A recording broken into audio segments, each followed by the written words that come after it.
Today, we're going to see how well you know Dynasty Fantasy Football because we're going to give you some blind taste tests of these players. You're not going to taste the players, but you know what I'm trying to say. We're going to give you these blind player profiles, compare them, and he can't explain it.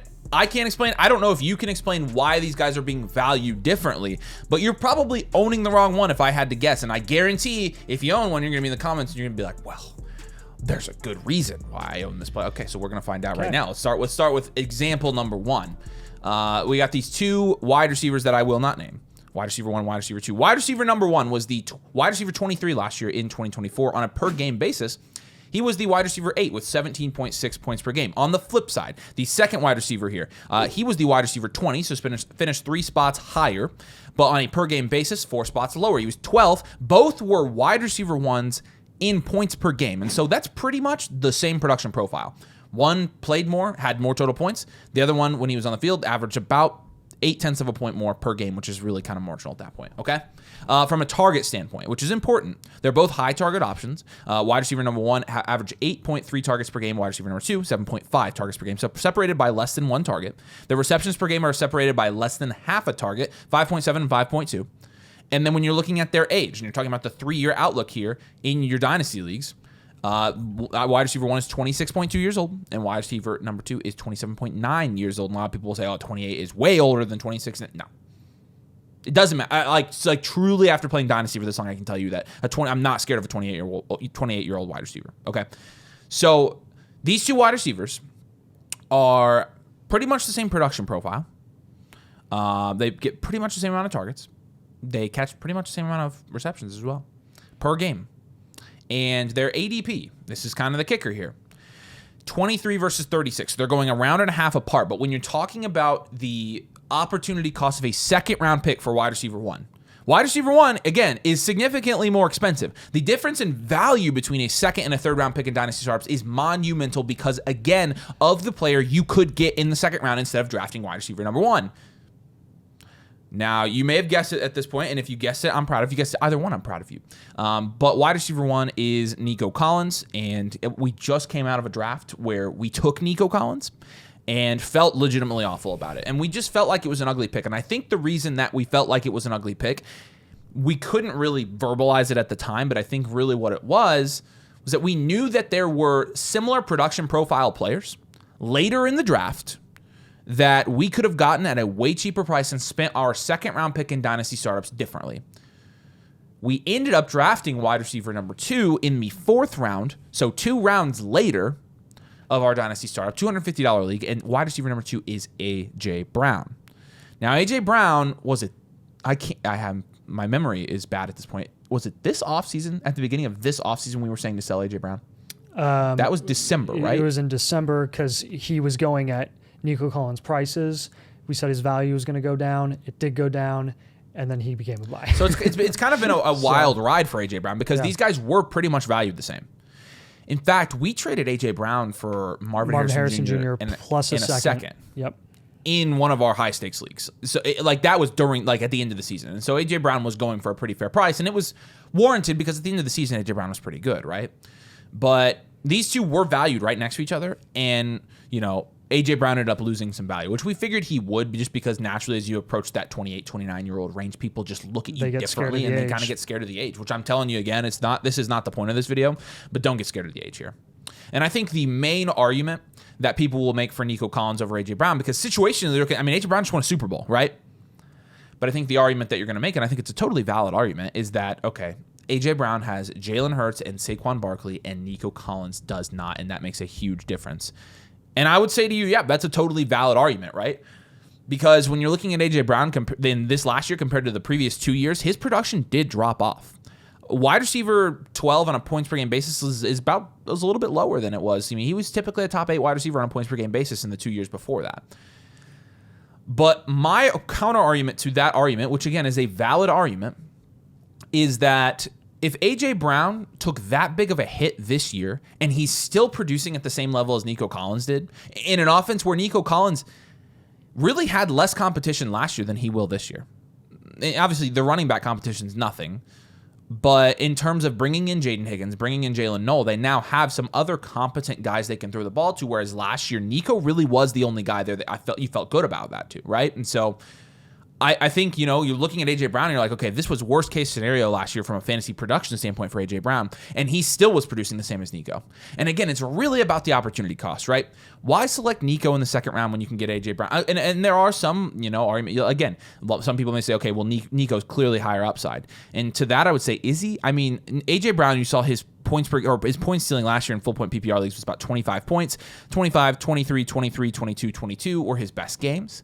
Nico Collins, he went over that 25, point mark at the beginning of the season. He had 27, 33, and then he had another 27 in there. That was later in the season. But but after that, past week 6, he didn't go over 20 points.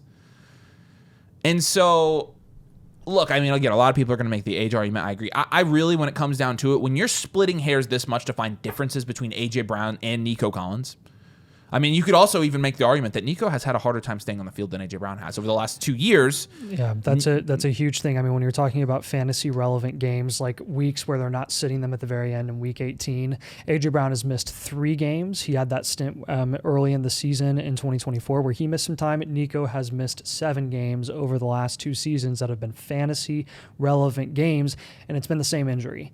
This guy has hamstring issues. He absolutely does, and that, in our opinion, really should be baked into his price, and I don't think it is currently at the moment where he's being valued. Truly, his value ceiling as a 26-year-old wide receiver who's going on 27 heading into next year, he can't be valued any higher than he currently is in the mid to late second of Dynasty startups. He just can't. And you could maybe make the same argument about A.J. Brown. Yes, but what's the opportunity cost that's exactly to right. investing in someone like Nico in the late second versus A.J. Brown in the late third? I think it's absolutely taking the shot. I think it's worth taking the shot on A.J. Brown more than it is worth taking the shot on Nico. Really, you're drafting these guys for production. You're not drafting them for value upside, and so you could get somebody with value upside in the second round and get the same production profile later. And again, yes, these are 2 different wide receivers. I totally acknowledge that. There are good reasons to take Nico over A.J. Brown, so you can get in the comments and be upset because you own Nico Collins, and we have basically said that there's better option. Or what you could do is look into pivoting from Nico Collins, which is what we did, and we feel a lot better about it. Nico's fine, but it just seems like kind of a gross pick right now in the second round, and I feel like A.J. Brown is a much more palatable price in the third and fourth round. Yeah, so we got another duo of wide receivers here that I think are very interesting, at least to discuss. Those of you who watch a lot of our live streams, we actually kind of discuss this for the first time ever because I don't think we've really talked about it. And I honestly have a couple of different takeaways from it, but let's start with the first wide receiver. I almost said his name, and I'm not going to say it because we did this last time. You can do it. I believe in you. Wide receiver 1 finished as the wide receiver 13 in total points in 2024. 15.1 points per game, which was 16th in the NFL. He had 82 receptions, which was 15th in the NFL, and he had 7 touchdowns. His ADP currently is 28, so early mid-third, roughly. We usually see him go early third, or have more recently seen him go early third. He is 23.6 years old. The next guy that we have, the second wide receiver, the biggest thing, again, is the age difference, 26.3 years old. This guy finished as the wide receiver 17, so very, very close to wide receiver 13 in 2024. But get this, on a points per game perspective, 18.5 points per game, 5th in the NFL. The best ability is availability, so I understand that. Receptions, 73, 24th in the league, 10 touchdowns, ADP 46. That's going at the tail end of the 4th rounds we've been seeing in a lot of drafts. So the 2 guys that I'm talking about, wide receiver number 1, I mean, you got to give your flowers to Ladd McConkey for finishing as a borderline wide receiver 1, high-end wide receiver 2, wide receiver 13. And yes, on a per-game basis, it was a little bit lower, mid-wide receiver 2. He stayed on the field all season long as a rookie wide receiver in an offense, in a Greg Roman offense where they run the crap out of the ball and just brought on Omar Hampton. That's very, very impressive. T. Higgins is also wildly impressive in an offense where Joe Burrow is able to help truly 2 true wide receiver 1s produce in the same offense. When T. Higgins was on the field, he was a top 5 wide receiver, not a question. So looking at these 2 guys, their ADP difference is literally a round and a half, at least. Now, the age gap is obviously going to be the biggest thing here. I think in a vacuum, obviously, again, kind of similar to Nico and A.J. Brown, but even more here. In a vacuum, I prefer Ladd McConkey over T. Higgins. At price, I think it becomes a little bit more of a discussion because you look at that big tier of wide receivers where really You've got Garrett Wilson, Lab McConkey, and JSN right at the top there. Marv as well. And then you get down to that lower level where A.J. Brown is being priced, T. Higgins is being priced. I would even include Rashee Rice in that conversation as well, where he's being priced. It's kind of one big tier production upside-wise of where those guys are going right now in Dynasty startups and the way that they're being valued. And I think that looking at T. Higgins' price right now, I think it's a little more palatable taking him in the production opportunity that you're going to get from him versus a guy like Lab McConkey in an offense that passes the ball like 2/3 as much as Cincinnati does. And again, I understand that there could be some debate here, and this is something that Avery and I discussed in a live stream, I think like a week ago or something. I'll debate you now. Yeah, no, you can go for it, because I think there are multiple takeaways that you could have from this. Number one, how much is T. Higgins' 10 touchdown showcasing last year in like 12 or 13 games going to be sustainable in 2025? Yeah, you're right. At the rate he's scoring touchdowns, probably not sustainable. Probably That's true. not. That's true. And then I think the other biggest argument that I'm assuming you're going to make is the dude, since he came into the league, cannot stay healthy for a full season. Well, and I think he's a safe option because he's the highest paid wide receiver in NFL history, right? Right. So he got in a contract. He's with which an I think amazing is what makes it this part of a debate is like, even though there's a 3-year age gap between the two, you have this massive extension with Higgins, which is really nice. Yes, the extension is great, and I like T. Higgins. Actually, I'm not gonna lie to you, I love T. Higgins now. T. Higgins won me the Flock League, embarrassed everybody else on that freaking channel, and it legitimately made my life. Like, T. Higgins, I will forever be indebted to him. With that being said, you're right. The touchdowns are unsustainable for T. Higgins, but this is less of a production argument and more of a dynasty value argument, right? And when we're playing dynasty, we're playing in 3-year windows. And I think one of the biggest things you can look at in this argument and say, I would rather have Lad, even at price, over T. Higgins, is that he is a whole dynasty lifetime younger than T. Higgins. T. Higgins has struggled with injury. Lad played, although, you're looking at a points per game perspective, the reason that there's such a big gap between the points per game and that Lad outscored T is because Lad stayed on the field, and that is huge. When you're looking at Lad, I mean, the data is there to support Lad McConkey just being an absolute freaking stud in the NFL. You're looking at his reception perception profile. It is absurd. Can I have the charts on the screen of success by route? And then also the chart here with the success rates versus different types of coverage. Against man coverage, he had a 76% success rate in the 83rd percentile in the NFL, and it doesn't stop. Against zone coverage, 82% success rate. That's the 80th percentile in the NFL. Press coverage, 85% success rate. That is the 98th percentile against press coverage in the NFL.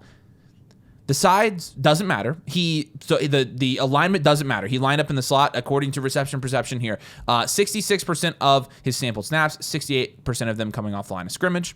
So he can do anything. He can win any way.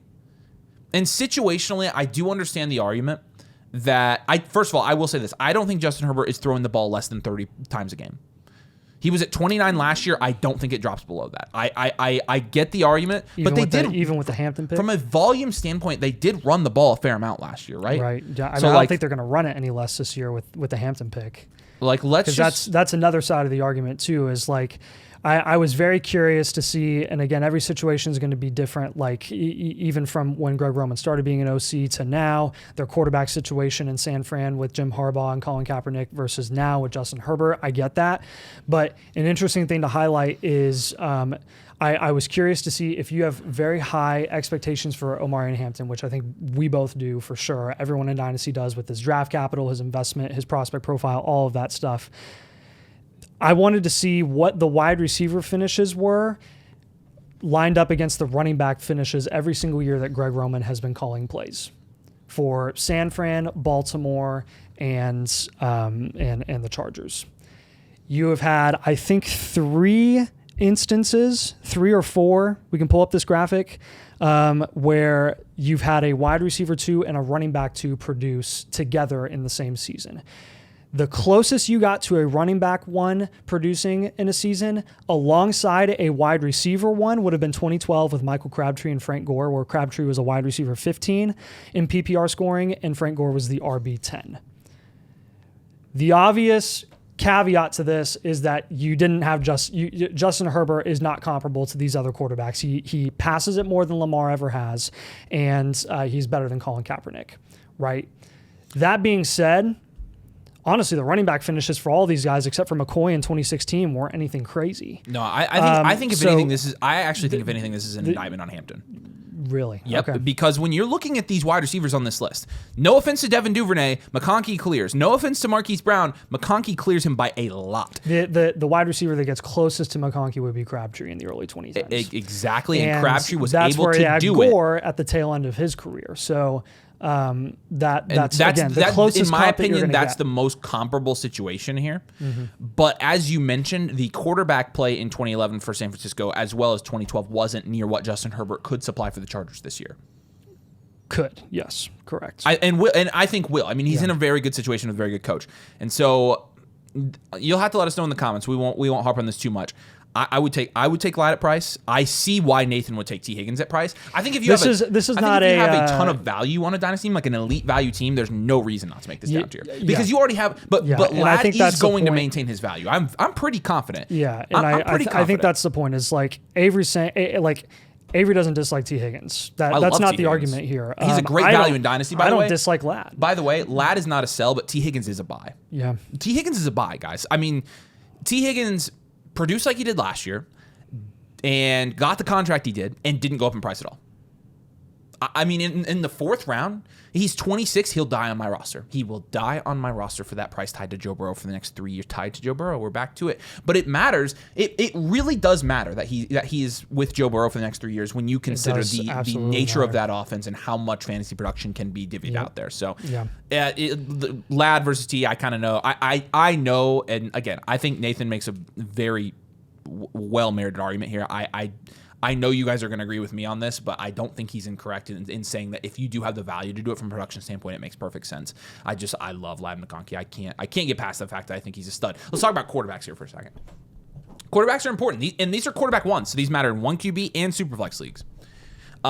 Mystery quarterback number 1 here was the QB4 in 2024. He averaged 22.5 points per game, which was 4th. So 4th in total points, 4th in points per game. That's pretty good, right? Mystery QB number 2. This breaks my heart, but this is exactly what I've been getting at. Was the QB 10 in 2024. On a points per game basis, he was the QB 12. And so it's still pretty consistent there. Didn't really miss a lot of time. But you're talking about, from a production standpoint, this is 4.5 points per game more. That is substantial. That's a big gap for quarterbacks. 4,500 passing yards versus 3,850. So about a 750 yard gap there. From in a rushing yard standpoint, this is where mystery quarterback 2 has the edge. 572 rushing yards and 5 touchdowns. Rushing QB1 surprised me though. I will say 378 yards and 3 touchdowns. Yeah, good stuff. And he can move. We know he can move, dude. Like he pulled a Lamar. You remember that New Orleans game where he was like, yes. He's shifty. Yeah. The touchdowns. Is this total touchdowns or passing? These are passing touchdowns. Okay, so from a passing touchdown standpoint, player number 1 threw for 20 more touchdowns, 41 to 21. And again, total touchdowns. And total touchdowns, do the math. It's 44 to 26. Like, I mean, it's an 18 touchdown difference total for a rushing quarterback versus a pocket quarterback. So then let's talk about their ADP. Quarterback number 1 is going at ADP 50, and quarterback number 2, ADP 42. These guys are going in every dynasty draft we've seen a round apart. And again, these are quarterback ones you're talking about. And when you're talking about the age, quarterback number 1 is 30 years old. Quarterback number 2 is 27.8. These guys aren't that far apart in age, and it doesn't matter 3-year outlook-wise. You're totally comfortable with a 30-year-old quarterback. You just are. You've seen it. Let's start with the mystery quarterback number 2, because clearly I think everybody in a blind test would give the advantage to number 1 by a long shot. 20 more touchdowns? Yeah. Quarterback number 2 is Kyler. It sucks because I have been the biggest Kyler stan. I mean, really, since we started doing content, I've been Kyler. I was Kyler last year for redraft. He made me kind of look dumb, honestly. I mean, 12th in points per game was about where he was being drafted in most leagues. And so the mystery quarterback number 1 is Baker Mayfield. Let's say substantial. When you guys wonder, like, why do you guys always do down tiers? Why do you do down tiers? Because this is a perfect example. Like, this is... I don't know. Can I see Baker's contract? Can you pull that up for me? I don't know why, because I know Kyler. We all know Kyler's contract. They're pretty much stuck with Kyler. They're stuck with Kyler for the next 2 to 3 years. Yeah, I mean, you really can't get past that. But Baker did get an extension, and I want to good money extension too, man. And locked in for the next 2 years, so through he's got 2 years. 2026. The cap hits. So you pretty much got 2 years guaranteed, both Kyler and Baker, and you're spending either a 4th or a 5th round pick on these guys. And one of them has made the playoffs for the last 2 years, and the other one has not made the playoffs in like 3 or 4 years. I mean, Baker's playing the best ball of his career. Baker's he been not only best ball. He looks better every single year that he plays. And they've been building around him. Guys, the Emeka Egbuka selection was not an accident. It was not an accident. It wasn't an auto pick. No, it was not an auto pick. It was none of that. They are well aware of how old Mike Evans and Chris Godwin are. And you can have your argument about which one of them is going to be replaced long term, whatever. It's Mike Evans. Emeka Egbuka is replacing the first wide receiver out of that room, the first guy that's going to be washed up and old and not going to be able to play anymore. Emeka Egbuka is replacing. Baker Mayfield has found his biggest, most successful years with the Tampa Bay Buccaneers with Mike Evans and Chris Godwin and that backfield that they have with Bucky Irving and Rachaad White. They want to continue that. It's not like they're in a rush to move on from Baker. Look at the value that they're getting him at this year. $23 million cap hit for a guy that's taking you to 2 straight division championships and tried to make a run in the playoffs for 2 straight years. And they honestly have the ability to make a run. They really do. They have a good team. Arizona, on the other hand, doesn't really have an identity right now. They're trying to figure out what they're going to be long-term. And if they really want Kyler to be their option long-term, they're kind of stuck with him right now, like we said. But again, the conversation at this point, I mean, the rushing upside conversation, I think at this point is irrelevant because of how much more volume Baker Mayfield is providing for those wide receivers. And the team investment argument, contractually, you can give the edge to Kyler, but realistically, who's having more success? Tell me who's having more success. And this doesn't make us super happy to talk about because we've been Kyler stans. And I think there's a good reason to take Kyler Murray at price if you want to. Sure. But man, if you have the opportunity to down tier from Kyler and get a little bit on a significant amount on top to go down to Baker, you're getting more production at a cheaper price. And they're basically the same age in quarterback years. This one's pretty easy for us. I don't see a single argument. Rushing upside, there's no advantage. It's about production. That's what rushing upside is. If there's no production advantage with rushing upside, then what are we talking about here? Yep. All right, this one's interesting. First running back duo that we have in this video. I think we have one more as well, but running back one here finished as the RB7 on the year. Points per game, 17 points per game, 10th in the league. Rushing yards, just under 1,300 rushing yards on the season, 34 receptions. He is 24.7 years old. Running back number 2 finishes the RB8 right next to RB7. 2024 points per game, 16.7, which was 11th. So these guys are back-to-back in terms of production. 1,000 rushing yards, 300 less rushing yards. So you're like, dang. He must be a receiving upside guy. 32 receptions. He actually had 2 less receptions than running back number 1. His ADP is 62, so they're going essentially back-to-back in a lot of startup drafts. They're valued very similarly. He's got a year on running back number 1. He is 25.6 years old. RB1 here is going to be Kyren Williams, and RB2 is going to be James Cook. I just have a hypothetical question here, or not hypothetical, a rhetorical question here for you guys. Don't have to answer it. You can answer it in your head if you want to.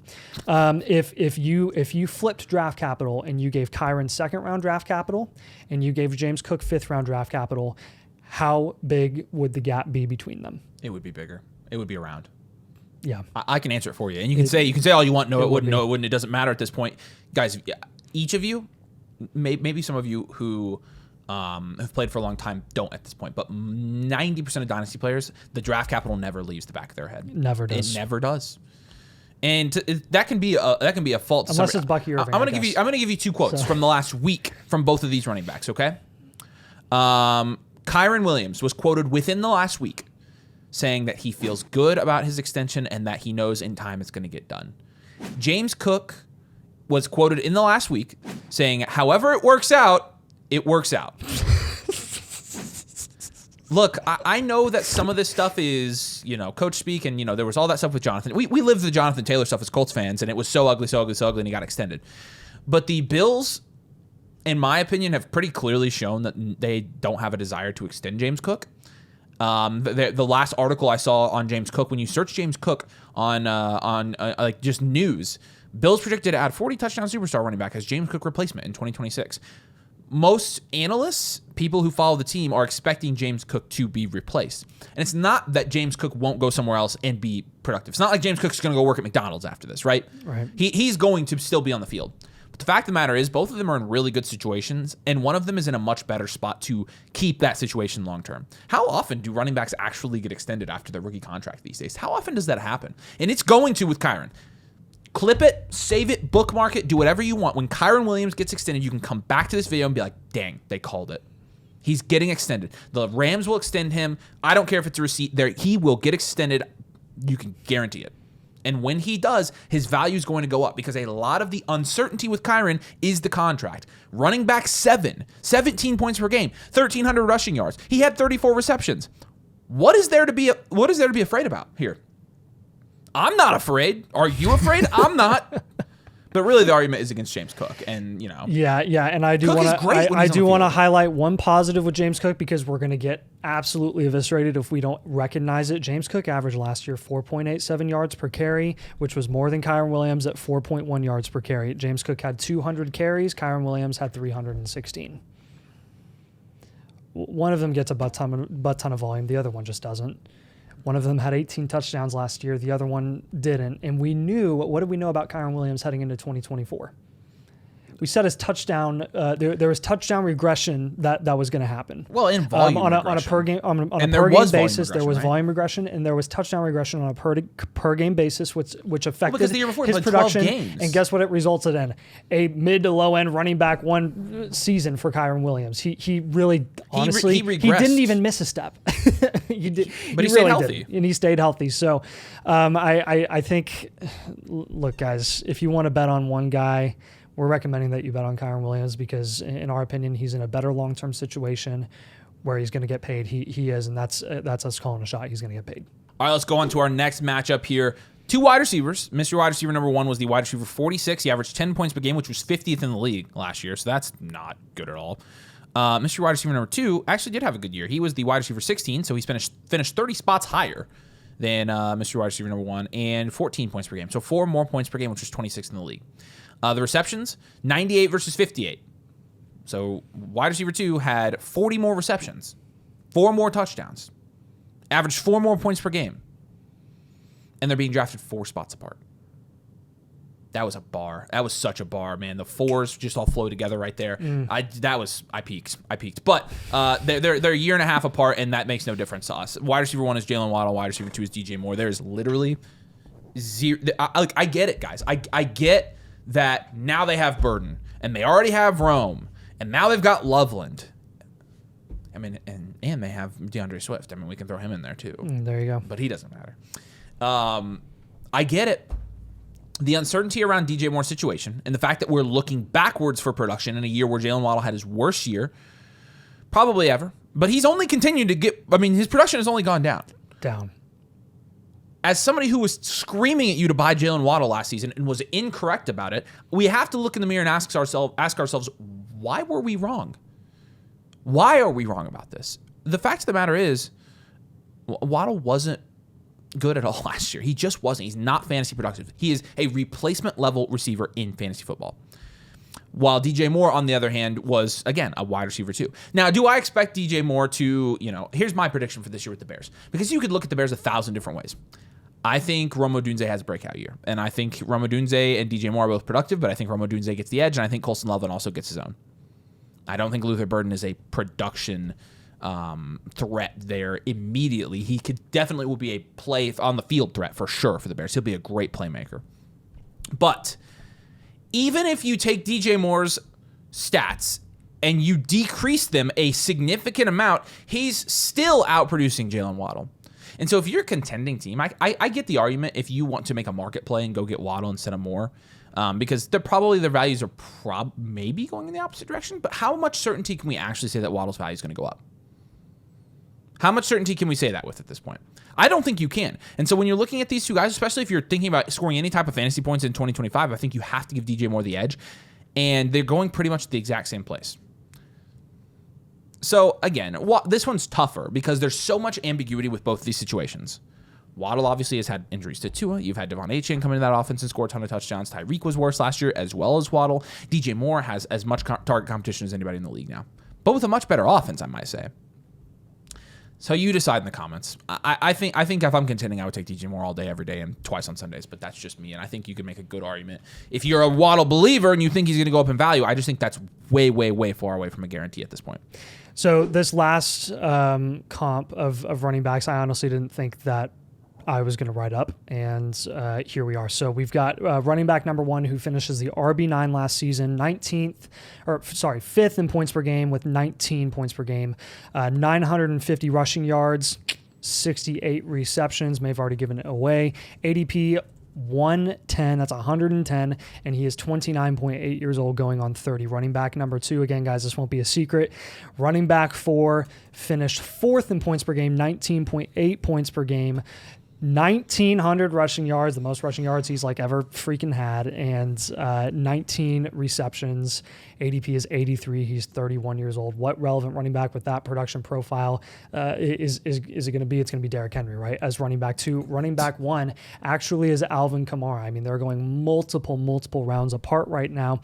And ironically, I mean, when you're comparing them statistically, you're like, dang, the way that they get their production is way different. One of them doesn't really score a ridiculous amount of touchdowns. I think Kamara on the season actually only scored freaking 8 touchdowns, and Derrick Henry had 19, and they finished on a points per game basis, 1 spot apart, 1.8 points apart. So very, very interesting to note here. And the reason that I'm bringing this up is I'm not saying that Derrick Henry is overpriced. I actually think that Derrick Henry is a great investment right now because people are so gosh dang scared about him being 31 years old and will never, ever, ever admit that he's a unicorn and is just going to keep producing until he just decides to retire and just not produce anymore. This guy just got another 2-year extension tacked onto the locked-in deal that he already had through 2025. He is locked in through 2027. The reason I ended up actually having this comparison is I wanted to look up, I wanted to double check myself and make sure, because I thought immediately, I was like, oh, the ADP gap here is because of the contracts, right? It's because of the guarantees that you have with Derrick Henry versus the guarantees that you don't have with Alvin Kamara. Alvin Kamara is locked in through 2026. There is no out. $18 million cap hit in 2026. You know what the dead cap is if they cut him? $18 million. It's the same. There's no saving money if they cut Alvin Kamara in 2026. There's no option to cut him out. So for 2 more years, that's 2 of 3 years. We always talk about 3-year windows in Dynasty Fantasy Football.